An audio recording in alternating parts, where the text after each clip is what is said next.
forgive me, are we at the point where you want to hear some solutions? Soon. But we're going to be voting, and there's a lot of things that I don't know, but that I see as problems that still haven't even come up yet in these conversations.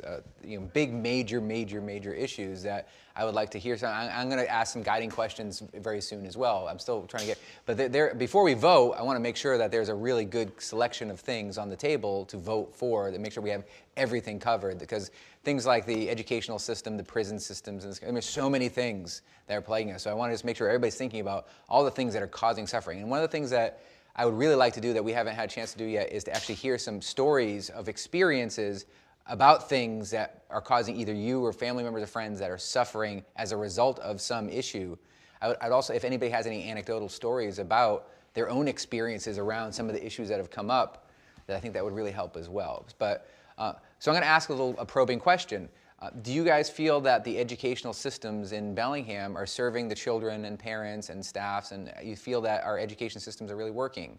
Do you feel that they're well funded enough? Do you feel like they have everything they need? Is that something that you would think we're all okay and is not a priority for us at the moment? Or?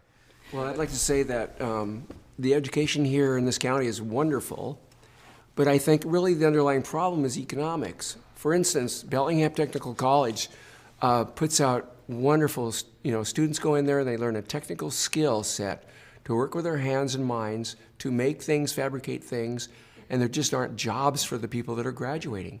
They can get 2 years of welding, fabulous welding school over there. They have to go to Seattle to get work, etc. Yeah. I would like to add to the educational issue because honestly, this is a college town and a great amount of jobs come from Western, which has had its budget cut drastically by the state. They are talking about cutting 1/3 of the budget in the English department, which means the majority of our adjunct faculty members there are terrified for their jobs. And I know that sounds like it only affects a small part of the community, but it really doesn't. There aren't just rich kids up at this school. There are people who are working class who are paying their way through college. I know a guy who wants to be a cop who's studying at Western right now. He's doing a double major, working his butt off, and there's no job for him, and he's worried about where he's gonna be. Myself, I was homeless last spring rather than drop out of college because I couldn't afford to pay the rent. And so, people that I know, my friends and members of the community, they were pretty good about helping me out, but we're all poor, and our resources are stretched pretty thin. What I'd like to see happen is, because of these state budget cuts, if there's any way that municipal government can step in and try and fill some of these gaps and, care a little bit more about their citizens. I tutor people at Whatcom Community College who live at the Lighthouse Mission, and they're at Whatcom doing job training, trying to get into the nursing program, trying to get into any sort of vocational trade that they can to better their lives and support their families. I have a 2.5-year-old daughter, and I'm working my butt off in order to be a college student. But recently, Whatcom Community College had to cut their childcare program.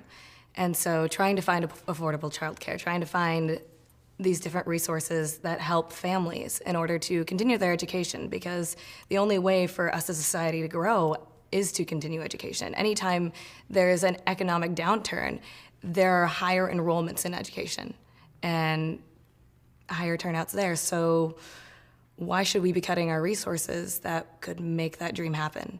I mean, our education system is the backbone of our society in so many ways, from us growing up as children, learning our value system, to creating well-educated people who can go out there and actually be a change.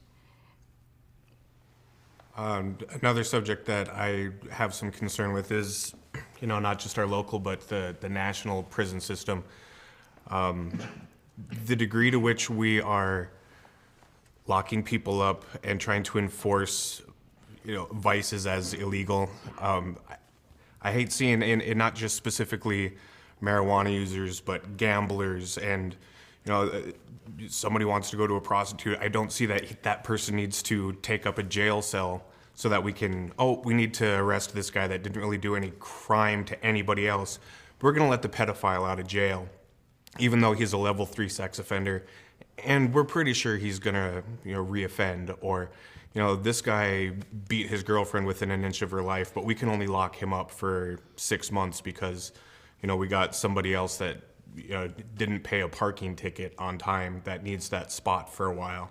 Just think we're completely out of whack on not only who we incarcerate, but the time, the sentence times for some of these crimes. I mean, there are people that just can't be fixed, can't be saved, and don't need to be in polite society. And once you commit certain crimes, you shouldn't be allowed rights anymore. And there are just way too many people that have not committed a crime that causes any type of detriment to themselves or even their society. That we're incarcerating them, and even a 16-year-old gets caught with a joint, can ruin his entire life over just a poor choice or getting caught, absolutely destroy the rest of their life.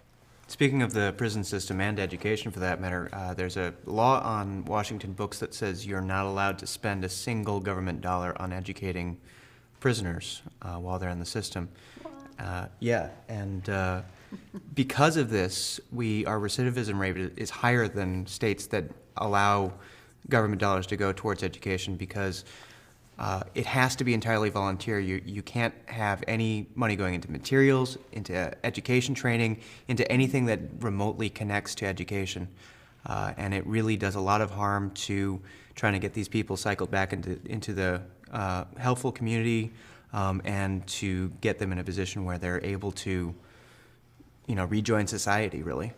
I heard somebody mention something about healthcare and health insurance and those who are less fortunate, and I could only imagine.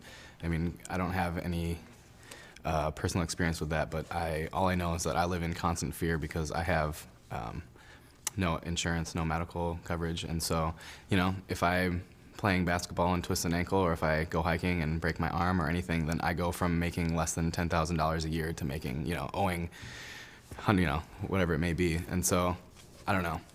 I know that's more of a broad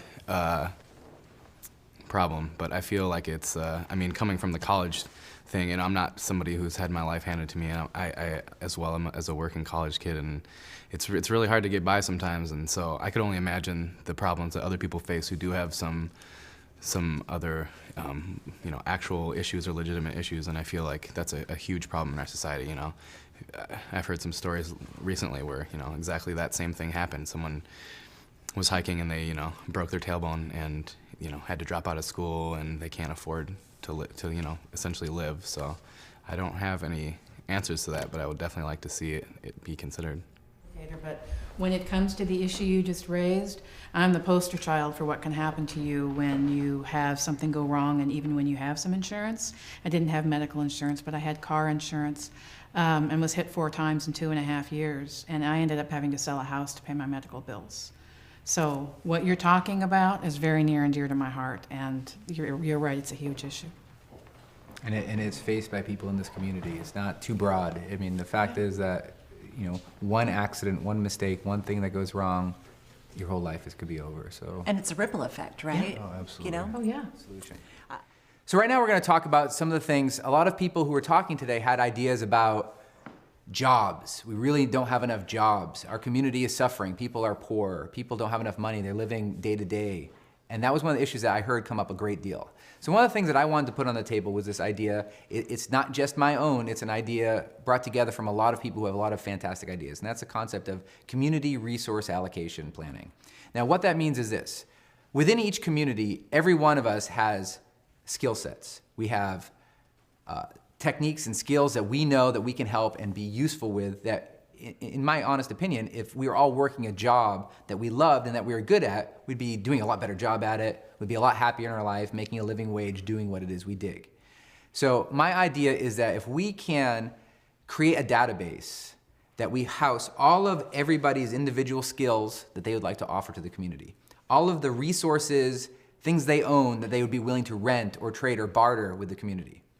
Also, all of the existing infrastructure that's already been built within our communities. We have a database that shows where our warehouses are, where our businesses are, where we produce certain things.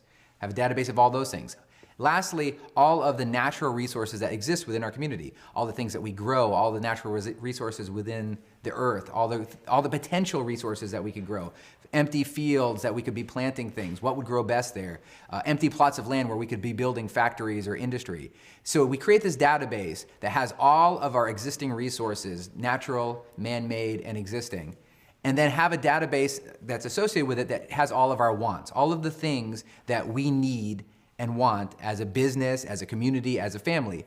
This database would be searchable, and if every community individually took on this project and created these databases, they'd act like a Venn diagram where here's Bellingham and here's all of our skills. Where's the closest possible place to get the natural resources I need or get the skills I need from a local people or to find a warehouse to house my things or whatever. So we each create these community-based resource allocation programs that have all of our skills, resources, and needs.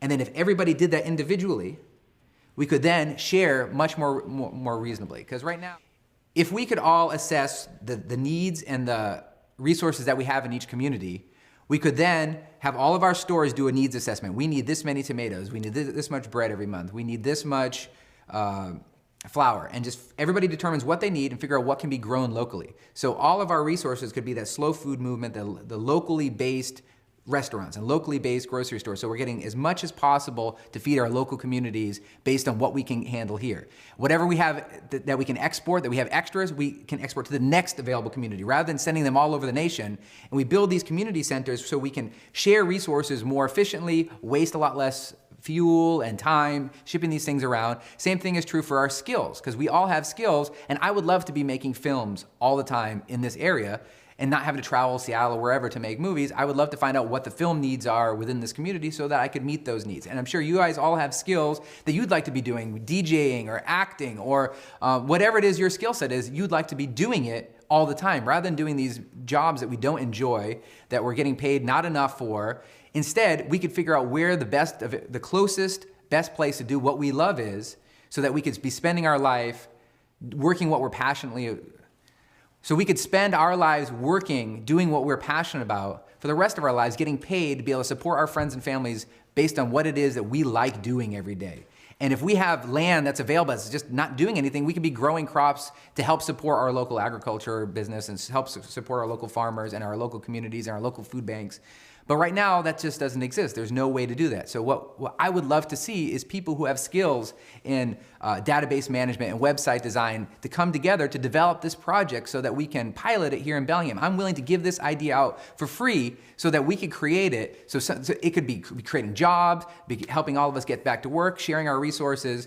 So I just want to put that out there. If there's anybody out there with those skills that care about us and want to help communities work, we can create these amazing databases so we can share everything we need.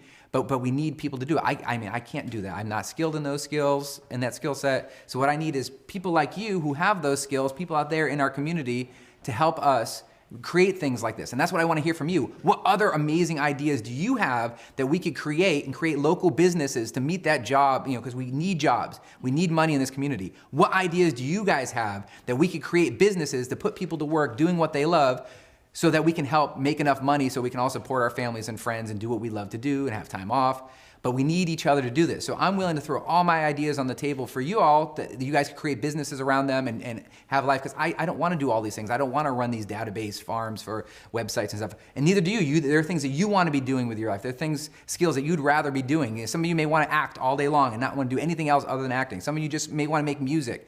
Let's figure out how we can do that. How can we just be what we love? In order to do that, we need to figure out what the community needs. We need to figure out what the community already has and figure out where we can go. So that's a concept that I would really love to hear more from you guys about. So I look forward to that because it's something that's really exciting to me. I think that we really can do this. We can overcome our obstacles, but we just need to put all our ideas on the table and stop guarding them. If we just open ourselves up and say, this is my idea, let's make this happen, I think we could really solve our problems together.